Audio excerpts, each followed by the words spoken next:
जब दिल ही टूट गया अब हम जी के क्या करेंगे।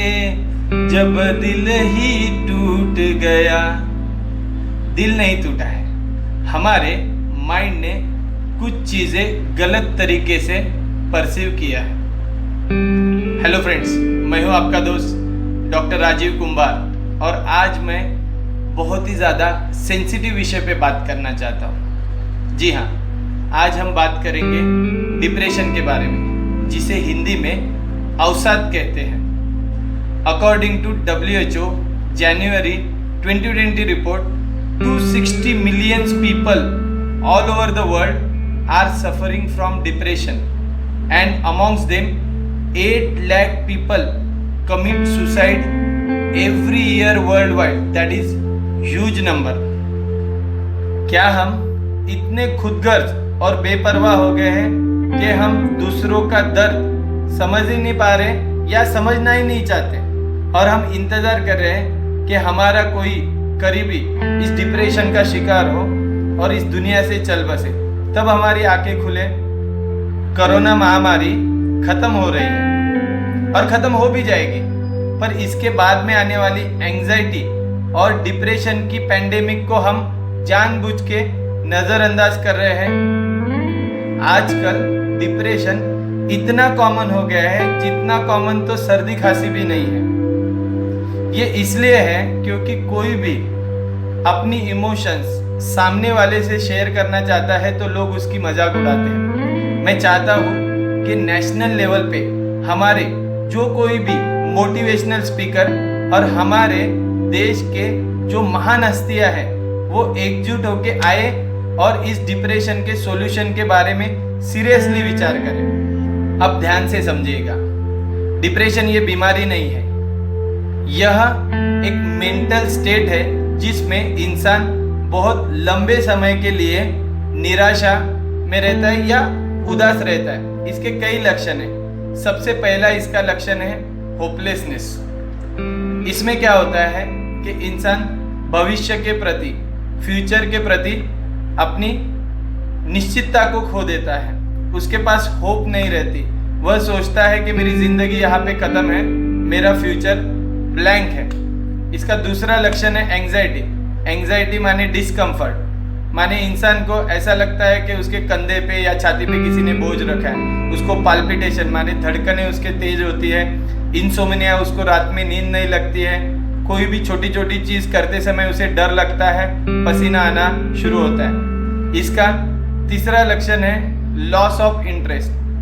यह लक्षण जो है इंसान की प्रोडक्टिविटी को ही खत्म कर देता है। माने अगर वह कोई जॉब करता है तो उसको जॉब में से इंटरेस्ट धीरे धीरे या पूरा खत्म होना शुरू हो जाता है। ऐसी चीज़ें जिसमें कॉमन इंसान को प्लेजर आती है, जैसे गेम खेलना, मूवी देखना या दोस्तों के साथ बाहर जाना, उसमें डिप्रेशन के जो शिकार हो रहे हैं उनको ऐसा लगता है कि उनका इंटरेस्ट पूरा उसमें कम होते जाता है। इसका फोर्थ लक्षण है एनक्लोज्ड एनवायरनमेंट। जो भी डिप्रेशन का शिकार हो रहे हैं वो खुद को एक अंधेरे रूम में बंद कर देते हैं और उनकी जो बॉडी फिजियोलॉजी है वह अनरिसोर्सफुल हो जाती है। माने वह एक ही जगह पे रहेंगे, एक ही जगह पे देखते रहेंगे और एक ही जगह पे बार बार निगेटिव विचार करते रहेंगे।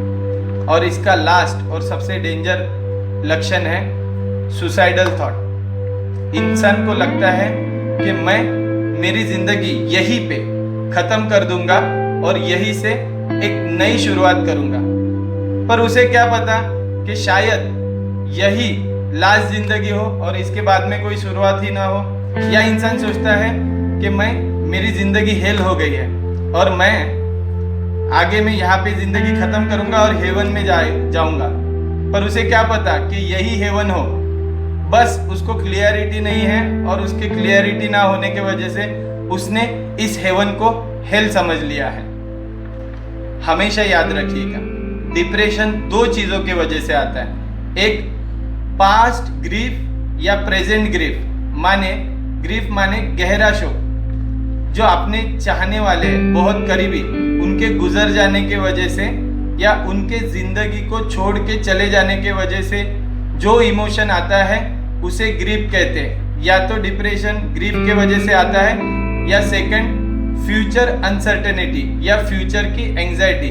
माने इंसान सोचने लगता है कि अभी मैं कुछ भी करूं मेरा फ्यूचर ब्लैंक है। इन दो चीज़ों की वजह से डिप्रेशन आता है। डिप्रेशन के पीछे के साइंस को समझिएगा। जब भी लंबे समय तक हमारी फिजियोलॉजी अनरिसोर्सफुल रहती, अनरिसोर्सफुल फिजियोलॉजी का मतलब है कि कंधे झुके हुए, उदास मूड और एंजाइटी। जब आप लंबे समय तक ऐसे रहते हो तो आपके शरीर में एक केमिकल सिक्रेट होता है जिसका नाम है सीरोटोनिन। आपके बॉडी में एक केमिकल सिक्रेट होता है सीरोटोनिन, उसका प्रोडक्शन कम हो जाता है। सीरोटोनिन का दूसरा नाम है 5-हाइड्रोक्सी ट्रिप्टामाइड। जब भी यह सीरोटोनिन, जिसे कहते हैं हैप्पीनेस हार्मोन, वेलबींग हार्मोन, ये सिक्रेट होना कम होता है, हमारे ब्रेन में एक कंपोनेंट होता है जिसका नाम है एमिगडाला, जो सेंटर है पेन माने दर्द, प्लेजर माने खुशी, एंगर माने गुस्सा, इसका वह सेंटर है। वो उसका जो रिस्पॉन्स है वो हाइपर या लोअर होता है, जिसका परिणाम स्वरूप हमें आता है डिप्रेशन, जिसे केमिकल इम्बैलेंस भी कहते हैं। अगर हम इसके डिप्रेशन के सॉल्यूशन के बारे में विचार करेंगे तो इसके दो सॉल्यूशन हैं, एक टेम्पररी अप्रोच और दूसरा होलिस्टिक अप्रोच। अगर हम टेम्पररी अप्रोच के बारे में विचार करेंगे तो जब भी आपको डिप्रेशन के सिम्टम्स आते हैं आप एंटी एंजाइटिक या एंटी डिप्रेसिव मेडिसिन लीजिए। वह मेडिसिन कितने समय तक चलेगी और उसका आपके शरीर पे क्या साइड इफेक्ट होगा ये तो रिसर्च का विषय है। रहा दूसरा अप्रोच जिसे होलिस्टिक अप्रोच कहते हैं, उसके बारे में थोड़े विस्तार में जानते हैं। डॉक्टर सैमुअल हैनुमन जो एक जर्मन फिजिशियन थे, जिसे होम्योपैथी का फाउंडर भी माना जाता है, उनका कहना था treat the man in disease and not disease in man. ध्यान से सुनिएगा, क्या कहना था उनका? Treat the man in disease and not disease in man. इसको थोड़ा सिंपल तरीके से समझते हैं। उनका कहना था कि treat the cause of disease and not merely the symptoms. अगर हम इसको डिप्रेशन से जोड़ के अगर समझे तो उनका कहना था कि आप डिप्रेशन के सिम्टम्स को ना ट्रीट करें बल्कि उसके कॉज को ट्रीट करें। क्या वह ग्रीफ से आया है पास्ट के, क्या वह प्रेजेंट इशू से आया है, या वह फ्यूचर एंजाइटी के वजह से आया है, आप उस पे काम करें। उस पे जब आप काम करेंगे तो वह डिप्रेशन धीरे धीरे या पूरी तरीके से खत्म हो जाएगा। हमारे प्रेजेंट के सभी बीमारी का इलाज हजारों साल पहले हमारे स्क्रिप्चर में लिखा है। भगवत गीता 6वां अध्याय 7वां श्लोक, जीतात्मना प्रशांतस्य परमात्मा समहिता शीतोष्ण सुख दुखेषु तथा मानपमानयो। ध्यान से सुनिएगा, जीतात्मना प्रशांतस्य परमात्मा समहिता शीतोष्ण सुख दुखेषु तथा मानपमानयो। ऐसा मनुष्य जो मान और अपमान में समान है, जो सुख और दुख में समान है, वही स्थित प्रज्ञ मनुष्य है। होलिस्टिक अप्रोच के सॉल्यूशन के बारे में विचार करते हैं तो सबसे पहला सॉल्यूशन है चेंज योर स्टेट और चेंज योर जोन। डिप्रेशन आ ही इसी वजह से रहा है कि बार बार आपके ऊपर निराशा के पैटर्न पड़ रहे हैं। आपका माइंड निगेटिव थॉट्स और उदासी के तरफ फोकस है। तो सबसे पहले तो आप अपना फोकस चेंज कीजिए। अगर आपने खुद को किसी अंधेरे रूम में बंद करके रखा है तो धीरे धीरे उस रूम से निकलना शुरू कीजिए, लोगों से बात करना शुरू कीजिए, आपके फोकस को चेंज करना शुरू कीजिए, क्योंकि आपका फोकस ही है जो इसे बार बार मैग्नीफाई कर रहा है। आपके बॉडी पे उसी पैटर्न को बार बार डाल रहा है। तो आपके पैटर्न को और आपके फोकस को चेंज कीजिए, आपके जोन को चेंज कीजिए अगर आप डिप्रेशन से उभरना चाहते हैं तो। यह है उसका पहला सॉल्यूशन। इसका दूसरा सॉल्यूशन है self forgiveness and forgiveness of others.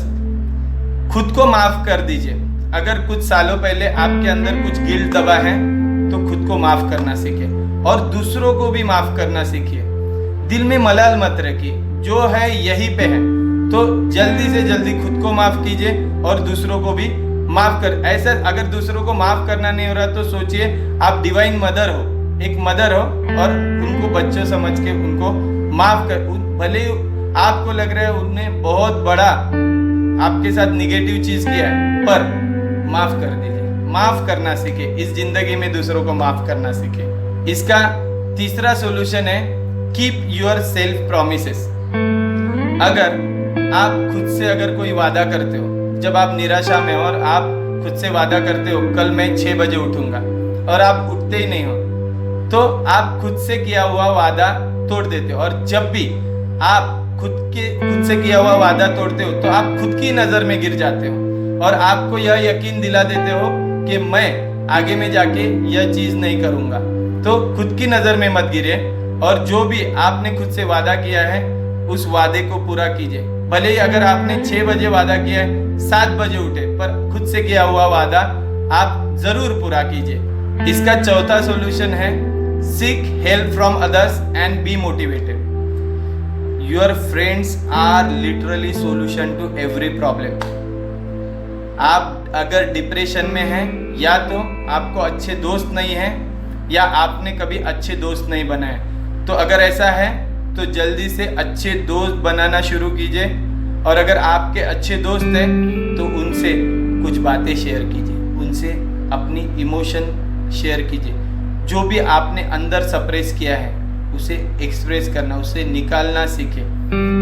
अगर आपको लगता है प्रोफेशनल हेल्प, तो किसी हिप्नोथेरेपिस्ट या किसी साइकोलॉजिस्ट की हेल्प लीजिए, जो आपको प्रॉपरली काउंसिल कर सके और इससे धीरे धीरे ऊपर लाए। या आपको ऐसा लगता है आपके कोई मेंटर है, आपके कोई गुरु है, तो उनसे बात कीजिए और सोचिए, देखिए कि इससे आप कैसे धीरे धीरे बाहर निकल सकते हो।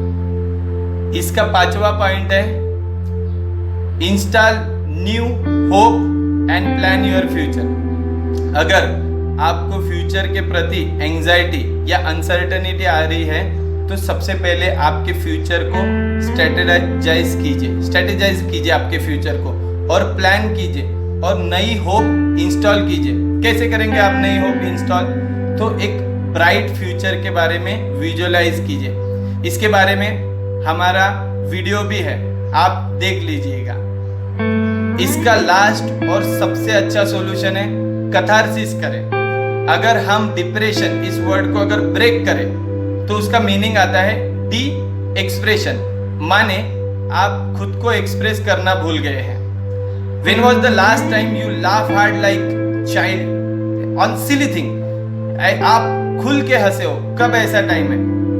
आपने सिर्फ आपके लाइफ को मोनोटोनस और डिसिप्लिन लाइफ बना रखी है। तोड़िए इस डिसिप्लिन को, खूब हंसिएगा, खूब रोइएगा और खुद को खूब अच्छी तरीके से एक्सप्रेस करिएगा, तो ये डिप्रेशन तो ऐसे ही भाग जाएगा।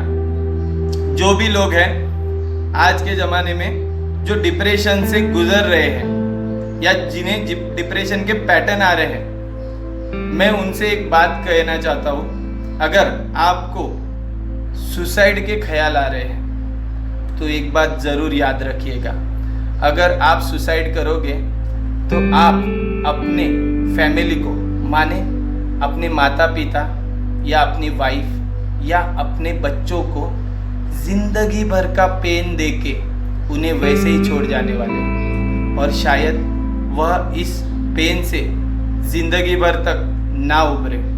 तो याद रखिएगा, मेरे इस बात को ज़रूर याद रखिएगा, हमेशा याद रखिएगा। The most important thing in life is life itself. Universe exist because you exist. दोस्तों, आप मूवीज देखते हो, पिक्चरें देखते हो, उससे कुछ सीख ले लिया करो।